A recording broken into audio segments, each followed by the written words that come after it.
안녕하세요. 어쩔 메타 8번째 시간입니다. 간호학에서의 메타 분석으로 논문 쓰기 A부터 Z까지. 오늘은 로빈스 비무작위 실험 연구 빗뚫림 위험 평가 도구에 대해서 설명드리겠습니다. 지난 시간에 무작위 임상 시험 연구 빗뚫림 위험 평가에 대해서 공부했습니다. 그 도구가 뭐였죠?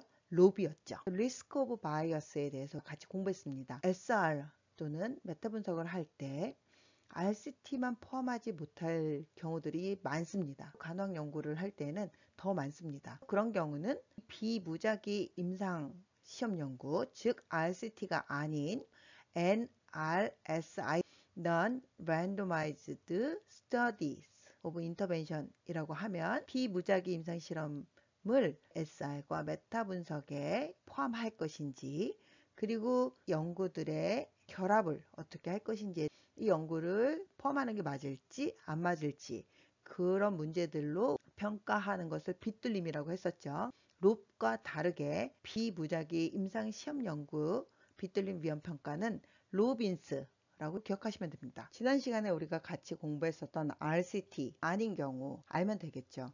그럼 RCT는 랜더마이즈드 한다는 거죠. 무작위로 할당을 해서 실험군과 대조군의 할당이 일어나야 되고요. 그리고 반드시 컨트롤 그룹이 있어야 된다고 했었죠. 그 다음 트리트먼트 또는 인터벤션이 있어야 된다. 그럼 RCT가 아닌 경우는 우선은 인터벤션을 주느냐, non intervention research냐 에 따라서 구분할 수 있습니다. 중재를 준다고 하면 실험 연구로 보시면 되고요. 중재를 줄 수 없어 라고 하면 observation research를 관찰 연구이죠.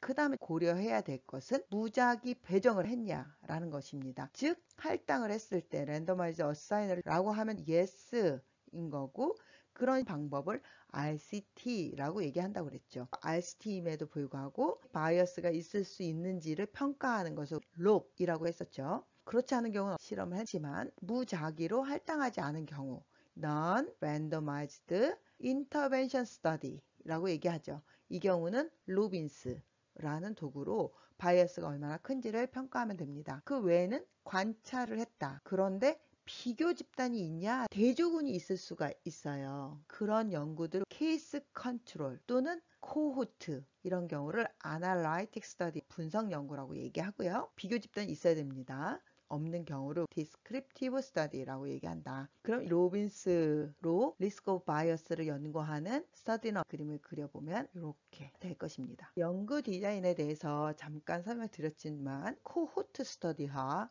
LCT와의 차이를 보면 무엇일까라는 것이죠. 가장 큰 차이가 랜덤 알로케이션, 즉 무작위 할당을 했냐, 그리고 트리트먼트를 주었냐 라는 차이겠죠. 컨트롤 그룹이 있는 건 결과를 보는 것도 마찬가지입니다. 코호트 스터디 네이처럴 알로케이션이에요. 지금 원하지 않지만 노출된 그룹이 있을 거예요. 그 그룹 중에 트리트먼트 그룹과 컴페어드 그룹이 나타날 수 있는 거죠. RCT만 포함하면 가장 아이디어한 SR이나 메타 분석이 될 확률이 큽니다. 하지만 우리가 하는 연구들 대부분 RCT를 적용하기가 쉽지 않은 경우들이 많아요. 그래서 이용 가능한 무작위 배정 임상시험 연구가 간접적 또 불안정한 근거만이 있는 경우 RCT가 적은 거예요. 그런 경우는 문헌 고찰이 필요하지만 어쩔 수 없이 비무작위 임상시험 연구를 포함해야 되겠죠. 두 번째는 무작위로 배정할 수 없거나 무작위 임상시험에서 연구될 가능성이 극히 낮은 중재 효과 또는 이득 또는 유해의 근거를 제공하는 경우들. 예를 들면 이런 경우가 되겠죠. 코비드 19에 감염이 된 경우를 비교하는 거예요. 우선은 찾아야 될 거고요.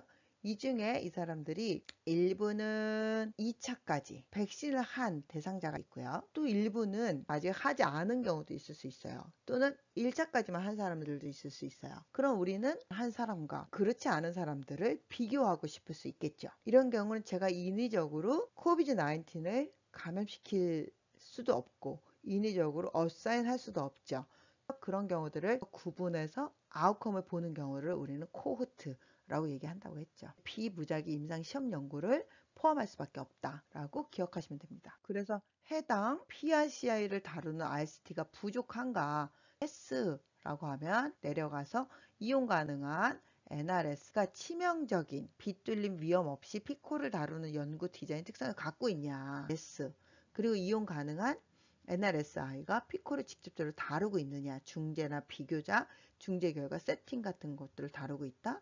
Yes라고 하면 넌 randomized study도 포함하자라는 것입니다. 그런데 해당 이 PICI를 다루는 RCT가 부족하지 않다. 그리고 이용 가능 RCT가 피코를 비직접적으로 다루는가 라고 했을 때 아니 직접적으로 다루고 있어. No 라고 하면 이런 경우는 RCT만 포함하는 것이 맞다라는 것입니다.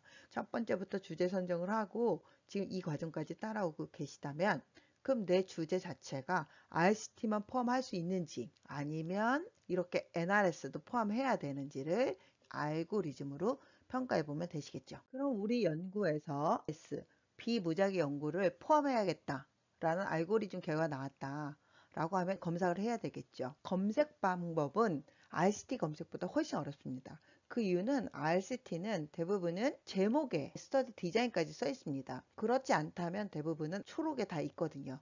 그러니까 대부분은 제목과 초록을 봐도 RCT라는 것들이 명시되어 있기 때문에 검색하고 선택하는 방법이 굉장히 쉬워요. 그런데 비무작위 연구의 경우는 제목에는 거의 잘 나오지 않는 경우들이 많고요. 나온다 하더라도 스터디 내용들을 앱스트랙트를 자세히 읽어봐야 이 연구들을 SR에 포함할지 선택할 수가 있거든요. 우선은 광범위하게 검색을 해야 되겠죠. 넓은 범위로 검색을 하고 연구자가 직접 제목과 초록을 보고 이 연구들이 내 SR에 해당이 되는지 1차, 2차 그리고 필요하면 3차까지 스크리닝을 해야 되는 수고가 필요하겠죠. 그래서 이 무덤꽃자를 시간이 많이 소요되는 특성 때문에 어떻게 하면 효율적으로 할 수 있을지 시도들이 많이 되고 있지만 아직까지 뚜렷하게 나와 있는 방법은 없습니다. 또 사용되는 방법 중에 스노볼링이라고 눈덩이 검색 방법이죠. 각각의 선택된 연구들의 레퍼런스를 연구자랑 또 보조 연구자랑 검색해 보는 거예요. 이 무작위 연구들이 선택이 됐어요. 결과들이 세팅도 너무 다양하고 트리트먼트도 되게 다를 수 있고요. 또 아웃컴을 본 경우도 굉장히 다릅니다. 그래서 이런 경우는 빗뚫림 위험 정도를 잘 평가해야 되겠죠. 고려되는 바이어스가 위험하다라고 생각이 들면 이 연구를 포함하지 말아야 됩니다. 결합 가능하지 못하다고 생각하고 그 합성하는 데에 포함시키지 말아야 된다 얘기입니다. 심각한 빗뚫림 위험인 경우는 결과를 합성하기로 결정하기는 어렵다 라는 거고요. 로빈스 아이 도구를 사용해서 빗뚫림 위험이 매우 높은 것으로 간주되는 연구 결과는 분석에서 제외해야 된다라고 되어 있습니다. 서로 다른 연구 설계 특성을 가진 NRSI에서 얻은 예상 중재 효과는 여러 빗뚫림 위험에 의해서 매우 다양하게 영향을 미칠 수 있어요. 그래서 잘 고려해야 됩니다. 너무 이질적이거나 결합이 어려운 경우들은 이질성의 중요한 결정 요소를 확인하기 위해선 메타 회귀 분석이라는 방법을 사용합니다. 롭에서 봤듯이요. 로빈스 아이 검사에서도 이렇게 평가를 하고 나면 초록색, 빨간색, 노란색으로 평가됩니다. 그래서 노란색 모호한 것들인 거고요. 초록은 바이어스가 낮은 경우를 말하고 빨강은 시리어스 리스크를 말한다라고 했었죠. 그래서 캐롤 예를 들면 92년도 연구 같은 경우는 하나 둘, 넷, 다섯, 여섯, 7개의 항목 중에 2개가 시리어스 리스크거든요. 그러면 이 연구를 결합하는데 포함할 거냐 말 거냐 고려해야 된다라는 것입니다. 로빈스 아이 도구에서의 빗뚫림 영역입니다. 7개 구성이 되고요. 첫 번째는 교란. 이 빗뚫림을 일으키는 것 중에 컨파운딩, 즉 교란 요인은 하나 이상의 예측 변수, 즉 관심 결과를 예측하는 요인에 의해서 기저 상태에서 받게 되는 중재가 예측될 때 발생한다라는 것입니다. 즉 실험 전에 중재를 주기 전에 어떤 팩터가 중재 이후의 아웃컴에 영향을 미칠 수 있을 거다. 라는 거죠. 그런데 이것이 실험군과 대조군에 나타날 수 있는 변수라고 고려된다는 거예요. 예를 들면은 실습 효능감 이라고 보거나 학습에 대한 효능감을 봤을 때 랜덤 알로케이션을 하지 않았을 때 퍼포먼트 그룹 성적의 컨트롤 그룹에 비해서요 높은 아이라고 생각해 볼게요. 그런데 중재를 줬어요. 여기는 중재를 주지 않은 경우겠죠. 그런데 결과를 봤을 때 얘네는 훨씬 더 이전 성적이 좋았던 애들이기 때문에 이후의 아웃컴에 영향할 수 있을 수 있다는 거죠. 교란 요인이라고 얘기합니다. 그래서 예측 변수에 대한 고려가 보는 건데 non-randomized study에서 보면은 가장 문제잖아요. 그래서 사전 조사라는 걸 합니다. 스터디 중에 프리테스트를 반드시 해요. 랜덤 어사인을 하지 않은 경우에 사전 결과를 동질성을 검증합니다. 동질하지 않다. 경우는 문제가 생길 수 있겠죠. 나중에 통계 방법에서 문제가 된 교란 요인을 빼고 통계 분석을 해야 되는 방법도 있거든요. 교란에 대한 팩터가 있을 수 있지만 그것을 보정했다, 차단했다라고 보시면 됩니다. 두 번째, 연구 대상자의 선택 빗뚫림입니다. 즉, 일부 적격 연구 대상자를 배제했는지, 일부 추적 관찰 시점 또는 일부 결과 사건이 배제되는 것이 중재나 중재 결과 모두에 관련된 경우 중재 영향이 동일하더라도 중재 결과 사이에 연관성이 발생할 수 있다. 사전 검사를 전에 샘플링을 할 때 보다 성적이 좋거나 출석이 좋은 아이들을 실험군으로 선택했다라고 하면 선택 빗뚫림이 될 수 있겠죠. 세 번째는 중재 분류의 빗뚫림입니다. 즉 중재 상태의 차등적 또는 비차등적 오분류에 의해서 발생하는 빗뚫림을 말하고, 차등적 오분류는 중재 상태 오분류가 중재 결과 또는 중재 결과 위험과 관련이 있을 때 발생한다. 그 다음에 중재 후 영역 4, 5, 6, 7에 해당되는데요. 4번 의도한 중재에서 이탈로 인한 빗뚫림입니다. 즉 실험 중재군과 대조군 사이에서 제공된 관리가 체계적으로 달랐어요. 그래서 트리트먼트 그룹에는 지속적으로 팔로우업으로 전화를 여러 번 한 거죠. 매주 전화를 했어요. 그래서 트리트먼트를 받은 실험군의 경우는 탈락이 거의 되지 않았어요. 근데 대조군을 선택했는데 여기까지는 뭐 낮은 빗뚫림으로 괜찮았단 말이에요. 그런데 중재를 주는 상황에서 한 번도 컨택을 하지 않았어요. 4주 후에 포스트 테스트만 했다고 생각해 봅시다. 그런 경우는 트리트먼트 경우보다 탈락률이 10%였다 라고 생각해 보세요. 그러면 교란이 된 거죠. 이런 경우를 의도한 중재에서 이탈로 인한 빗뚫림입니다. 자료 결칙에 의한 빗뚫림인데 포함 연구 대상자는 투적 관찰 결칙에서 탈락될 수도 있고요. 또는 정보를 다 주지 않는 경우들, 평가를 안 해버리는 거죠. 그런 경우들도 있을 수 있고요. 여섯 번째는 중재 결과 측정의 빗뚫림입니다. 그래서 측정에서 차등적, 비차등적 오류에 의해서 발생하는 빗뚫림이에요. 결과 평가자가 중재 상태를 인지한 거죠. 그래서 이거는 실험군이니까 결과가 더 좋게 나와야 되는데 라고 더 훌륭해 라고 평가하게 되거나, 또는 여기는 트리트먼트를 주지 않은 그룹이기 때문에 평가가 그냥 뭐 그래도 돼 라고 평가하게 되거나, 말도 안 되는 일 같지만 실제로 실험을 하다 보면 이런 바이어스 들어갈 수 있다는 거죠. 그래서 평가자는 다른 사람이 하는 게 좋겠죠. 그래서 중재 결과 측정의 빗뚫림이라고 하고요. 마지막으로 보고된 연구 결과 선택의 빗뚫림입니다. 중재 결과 분석 또는 하위 집단 분석에 대한 여러 측정에서 연구 결과를 기록해야 되는데 일부 괜찮은 결과들만 선택을 하는 거죠. 보고 빗뚫림이라고 하고, 보고된 연구 결과 선택의 빗뚫림까지 평가를 하게 됩니다. 위험 평가 도구 매뉴얼이라고 해서 네카에서 매뉴얼을 만들어서 보급하고 있습니다. 그 중에 로빈스 I에 대한 평가 도구를 국문으로 만들어 놓고 설명들이 잘 나와 있습니다.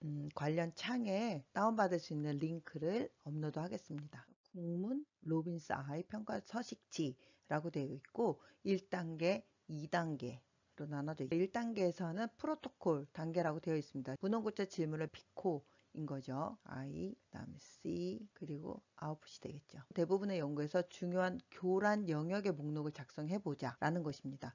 예를 들면은 여드름 치료의 효과, 그 중에 매일 세수를 하는지 안 하는지, 비누의 유형에 따라서 여드름이 많은지 적은지를 보려고 하는 그런 연구에 대한 실험 연구를 본다고 해봅시다. 그럼 RCT라고 하면 이 연구에 참여하겠다는 사람들을 우선은 모집을 하겠죠. 무작위로 모집을 할 거고, 그 중에 실험군, 비누, 그리고 대조군은 다른 비누나 뭐 유형의 그런 내용들을 주겠죠. 이걸 무작위로 랜덤하게 로케이션 했다고 하면 이건 RCT가 될 수 있습니다. 그런데 그렇게 할 수 없는 경우들이 있다고 했었죠. 우리는 어떤 교란이 있을 수 있을까를 생각해 보는 거죠. 우선은 저는 여드름 치료제, 약을 먹고 있는지, 그 다음에 피부과 진료, 이런 것들과 해당되는 교란 영역의 목록을 작성할 수 있을 것입니다. 그 다음에 남성, 여성 뭐 이런 내용들도 있을 수 있고요. 연령도 있을 수 있겠고요. 생각되는 교란 영역을 모두 다 작성해 보는 겁니다. 중재군에 따라 다를 수 있고 중재 결과에 영향을 미칠 수 있는 것들이 이런 내용들이겠네요. 그런 것들을 다 작성해 보는 겁니다. 그 다음에 이제 개별 연구에서는 연구의 특정한 목표 임상 시험을 쓰게 되고요. 중재 결과를 기록하는 겁니다. 빗뚫림 위험 평가를 시행하는 중재 결과를 구체적으로 기술하시면 되고요. 예를 들면은 여기서는 아웃컴이 여드름의 개수, 얼굴에 발생하는 여드름의 개수 또는 색깔이라든지 볼 수 있겠죠. 그래서 아웃컴에 대한 것들을 작성하시면 됩니다. 그리고 평가의 수치형 연구 결과가 있으면 발생의 정도를 그레이드로 구분할 수도 있겠죠. 그런 것들을 구체적으로 명시하고 자료를 얻었던 곳, 표, 그림, 단락 같은 것들을 더 자세히 써놓으면 나중에 쉽게 찾을 수 있으니까요. 교란 요인에 대한 사전 고려 사항이라고 해서 프로토콜에 작성할 것, 또 이 연구의 세팅과 관련이 있거나 저자가 잠재도 중요하다고 간주한 것들을 행으로 작성하시면 됩니다. 그래서 평가를 하기 전에 이렇게 로빈스를 쓸 때는 프로토콜을 만들어 놓고 시작하면 훨씬 더 쉽게 할 수 있다. 그리고 저 혼자 평가할 게 아니라 우리는 연구자 2명이서 함께 할 거기 때문에 이런 프로토콜과 이 부분들이 설명이 되어 있는지를 평가해 주세요 라고 작성해 두면 2명, 3명이 평가할 때 훨씬 더 유리하고 객관적으로 할 수 있겠죠. 그래서 코호트 타입의 연구에서 그 로빈스 아이의 입니다. 롭과 똑같이 그렇다, 아마도 그렇다, 아마도 아닐 것이다, 아니다, no로 적용할 수 없음 NA, 또 정보 없으면 NI로 표시하시면 되고요. 녹색으로 밑줄 친 응답은 낮은 빗뚫림 위험이고요. 적색으로 응답은 빗뚫림 위험을 나타내는 표시입니다. 먼저 교란으로 인한 빗뚫림이라고 1번이라고 되어 있는데 7가지 항목이었죠. 그중 이 연구에서 중재 효과의 교란이 일어날 가능성이 있느냐라고 얘기했을 때 아니, 그렇지 않아, 또는 아마도 아닐 거야 라고 하면 그 이하는 평가하지 않으셔도 됩니다. 그리고 빗뚫림 위험 판단에서 낮음이라고 평가하시면 되겠죠. 두 번째, 연구 대상자의 선택의 빗뚫림에서도 중재 시작 후에 관찰된 연구 대상자의 특성에 기초해서 연구 대상자를 선택하였는가 그랬을 때 그런 것에 영향 미칠 정도로 빗뚫림으로 선택이 됐냐 라고 했을 때 no 라고 하면 이것은 밑에 2번하고 관련된 모든 것들을 하지 않아도 낮은 빗뚫림 위험을 판단할 수 있다는 겁니다. 그런데 첫 번째처럼 교란으로 인한 빗뚫림에서 yes나 probable yes로 나왔을 때는 더 자세히 평가하는 내용들이 있습니다. 각 연구당 툴이 한 장씩 있어야 되겠죠. 네 번째, 의도한 중재에서 이탈되어 나타나는 빗뚫림, 결측치로 인한 빗뚫림, 그리고 중재 결과 측정 빗뚫림, 그리고 보고된 연구 결과 선택의 빗뚫림 해서 7가지의 빗뚫림에 대한 평가를 할 수 있고요.